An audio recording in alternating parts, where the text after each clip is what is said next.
the more we use AI, the more we think about through the lens of this entire tool has been trained using data that is already out there, the easier we see that, whatever it comes to automating your job, you can now do like a personal assessment. What kind of work do I do? Is this the kind of work that can actually really, really, really do for the long term? Now, usually, AI can do a lot of things, like I've just been explaining, but making the ultimate judgment is not always a guarantee. The ultimate judgment has to be made by you, the human being. And so, in each and every field, normally, you will find two kinds of people. There is the novice who has just stepped into it, and then there will be the expert. What separates the expert from the novice is the fact that the expert can make judgment calls that someone who wasn't there can probably not very easily make. I'll give an example. There will be those doctors who you will go to and the person starts struggling. This one, go and run this test. I think you've gone to hospitals where the doctor sends you to the lab, run like 8 tests, and you're like, nah, yeah. I came with headache and stomachache. Now I'm running 8 tests. Why? Then there will also be this one guy who will send normal to run like only 1 or 2 tests. It's because over time, based off experience and what they have observed, they can quite easily make different judgment calls. It's even beyond just knowing the technical side. Of course, for now, people who are in school, the best value that school adds is you need to build that foundation, knowing the theory. In other words, building the book knowledge so well, so that when now you step out, you already have a foundation you're starting with. Now, that first part, it can quite easily be built by AI. Instead of allowing AI to automate this particular side of whatever job you would have done, it is a skill set that you can build quite substantially so that by the time you step into an actual workplace, already now you're building on the different experiences, like learning from different things that you're noticing out there. AI, even in law, can help with the legal drafting, but arguing out a case, I'll give a more recent example. We know a case where that is currently ongoing, a former opposition leader, and all that has been happening in the courts for those that have been following these things. You have a certain judge, and then you have this other person who, weirdly, the lawyer is also arrested, and now the lawyer is in the dock with him. Now, of course, now to AI, they will still stick to the rules of the game. This is the Constitution, this is how it works, and this is how things are supposed to be argued out, and we'll build a whole case based on that. And yet, in such situations, you might find different alternatives might work all together. Negotiations, backdoor, even before you get to court. Because clearly you have seen that there are things that are not going to work. Anyone here who's doing law can attest to this, that there are some cases which are won before you actually get to the courts. Actually, most of the cases. And this applies to nearly all fields. There's one thing that always comes up, let's say with most workplaces, workplace politics, where a decision is made, someone is hired, and you're like, hey, even in my next life, I would not have hired this person. But how this person has come on board, I also don't know. Like, there are all those things always happen. And now, AI cannot mediate such a process. And workplace politics won't go away because AI has come. Right? So, it's the person that carries the weight that matters the most.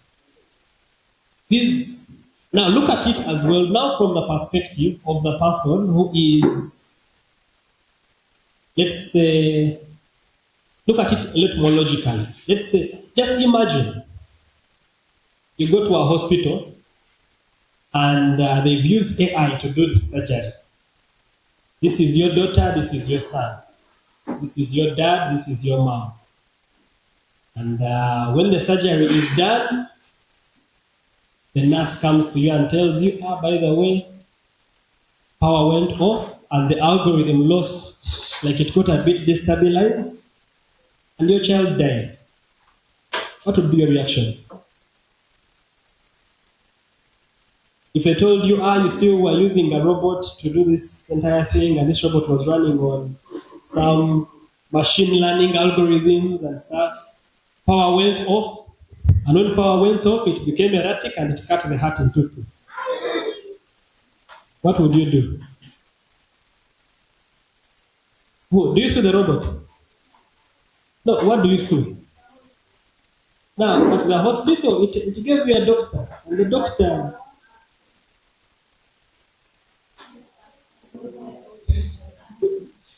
And that is actually a very interesting one. So you realize, at the heart of it all, there is one thing that each and every single person in this room doesn't want to automate. Accountability. If my patient dies, you are accountable. If your robots come and build a bridge, let's say that Ginger Bridge, and there are these buses of kids going over the bridge, and the bridge somehow gets issues and all of them die. Guess what? You will look for someone to hold accountable. You want to be like, it's AI, we understand, we're in a new world now. No, you want someone to hold accountable. You hold AI accountable. And so, that is another thing that keeps each and every person's job safe. Are you in a place where you're actually accountable to something? Are you in a place where it's possible to actually be the person to drive it? And this is where now it gets interesting, especially for the students. I think it could be on the next slide. First, let me see. It could be on the next slide. Yeah. So this is where it gets interesting, because now, what have we been doing normally over the years? Someone goes to school, they learn all the basics, right? Then when they step out of school, let's say in the legal sector, you start by being the one who's drafting stuff, taking tea to the senior counsels. You're the one who just escorts them when they're going to court as you learn how things work. But somehow along the way, that is helping solidify your foundations. Even for engineering, there is a guy who shared with me his story. His story was very interesting. It was like, man, I had my bachelor's in civil engineering, and guess what? My very first job, I was a porter. And as a porter, of course, I was earning a porter salary, because life was so hard, but I needed that experience. Even I was looking for 3 years of experience, which I don't have. But at least as a porter, I can start there as I learn from the engineer himself. I see how things are done, whatnot, which has always been the case. But now, here is where it gets very problematic. That first piece, this is work that AI can quite easily do. The drafting for lawyers, if it's, let's say, like in which field? What different fields do you have? Sorry? Like, okay, let's say like education. Education, there will be this one person who's fresh into the field, you're the one who's making the lesson plans and everything. I can build a lesson plan that you'll never build in your life. So that particular piece is the one that is being quietly, AI is becoming better and better at. But remember, for you to become an expert who just looks at the terrain, you're like, we want a bridge from here to there. I think this water is this depth, we'll need this amount of materials, projection, this amount of money is what we will need. It takes a lot of time, which time is normally built when you are in the workplace. So my question is on the correlation between AI and this digital number plates on decongesting our roads. Panange, Kampala City, the motorbikes, the taxis, the traffic is chaotic. So how are we going to use AI for the for the cameras that are AI powered in order to help us in decongesting the roads, because I know there is a way they can be tracking a certain road that is really congested so that they can notify the roads so that they can notify them at least to decongest the city, because it's really a main issue, and not only in Kampala, but I think it cuts across the entire continent. But I love the fact that the digital number plates, Uganda is starting it. So how are we going to implement AI into decongesting our cities? Brother, I think you've given us the loopholes of AI or usability in terms of not only in terms of the human aspect of decision making, and in other cases like where human beings are still relevant in choices and also in decisions that really matter. So, depending on this aspect that you learned from your own business about the loopholes of AI, does it mean that marketing department that was supposed to take this up totally just had to scrap it off, or it's still in utility but it's at certain phases of initial development? Thank you. Which sort of guidance can you give to individuals who have not yet reached stage 3 of analyzing the problem and then coming up with different remedies to solve that problem? Which kind of guidance or advice can you give such individuals such that they can be able to catch up using AI at any later stage? I mean, we are all not yet at the same level of experience. Some person can be good at that, and others can be at the first stage. But in the near future, we all need to be at the same page where an individual can be able to analyze and then be able to create remedies or solutions to the problem. So which kind of advice can you give to those ones who are not yet there, such that they are also able to cope up? Thank you. No one is coming to save you. And there is no one who is mandated to do so, not even your own parent, not even your husband, not even your boyfriend, not even your girlfriend. Anyway, why do I say that? It's because at the heart of it all, you need to take responsibility for your own life, for your own self. And I'll use the example, like in most typical workplaces, there are people who you will find complaining about, this manager, he's so fake, this person does not always focus on building their teams, they don't focus on coaching their people. It could be on their JD, but if they do it, well and good. If they don't, just even them appraising the work you have done, they have done their job. That's the truth. And so, with that understanding, you need to take a step back and see, how do I build my own solid foundations? If you are in school, and the only thing that you have done that is not school related is checking out the clubs in the area, you're doing a very big disservice to yourself. Even if it means, let's say, volunteering with some place somewhere, just to help build those foundations, trust me, that is very critical now more than ever. And beyond just that, use AI to build your foundations. There are certain things that are very hard to ask in most typical environments. Let's say like here, there could be words that we saw on the slides that some people didn't understand, but they're like, hey, how do they see me raising my hand? Ask what that word means.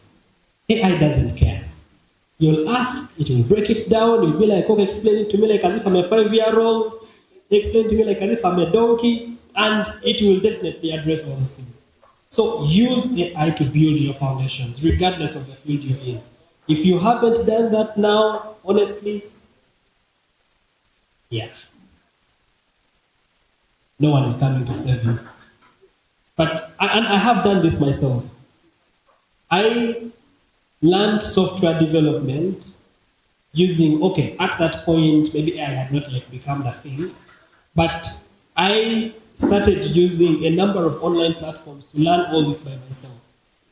No one sat me down and they're like, okay, my guy, I'm going to take you through everything step by step. And by the time I got my first role in software engineering, I don't know how much time I had put into this thing. When I was hired into robotics for the very first time, I didn't even know what robotics as a field is all about. Actually, those guys threw me in the real deep end. You come on board, they're like, okay, go to the R&D team and start building things. I'm like, guys, I don't even know what robotics is all about. I had to put in the work. And I emphasize this because it applies to all fields. No one is coming to save you. You're on your own. If you get someone who's willing to guide you and hold your hand, don't let them go, because they could be the only one you'll ever meet. Even your own husband or your own dad, the moment they pay, the moment your dad pays school fees, they're like, yes, now the next one. Because for you, they're like, now you're old enough to go and hustle. So no one will support you on that. Make peace with it. Two, the question on the marketing. So what we resolved to do was to see how we can use AI to help refine some of the ideas we have come up with, but also AI to just proofread all the content that we come up with.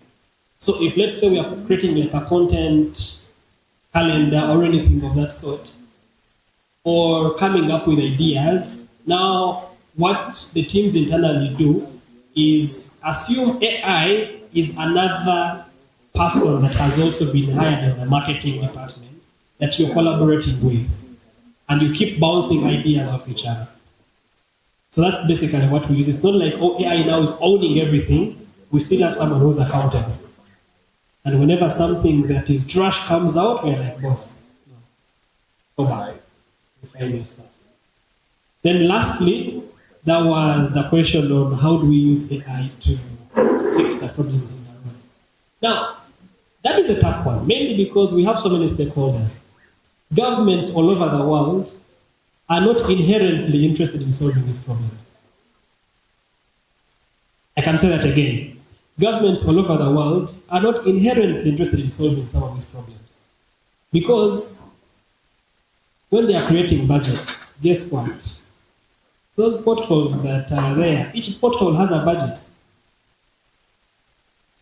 And if I'm the one in charge of fixing the potholes, I still want my job. There will constantly be more potholes. Or if it's an issue of congestion, cameras. Do you know why cameras have constantly been stolen? Because if the cameras are stolen, there will be a budget to replace them. And when that budget comes through, I can hit my apartment. Get it? That's how the math works. And so, if we are to solve some of these problems, it all starts with how do we start where we can to solve the problem in the long run. As Platinum, we decided to start with building the confidence. Now, from the confidence, the goal is to grow it beyond a driving. The goal is not to have a driving school in the long run. The goal is to create a community where you're selling cars, you're selling spare parts, you probably are also into, because now even the problem is even fuel itself has been adulterated, whereby some petrol stations, they add paraffin to the petrol. So when you get it, your engine gets spoiled, and somehow you again have to spend money. So it's like you start fixing the problem one step at a time, starting with what you can. But yeah, that's what we can do, but relying on government is very slippery. Yeah. All right, thank you so much. Round of applause.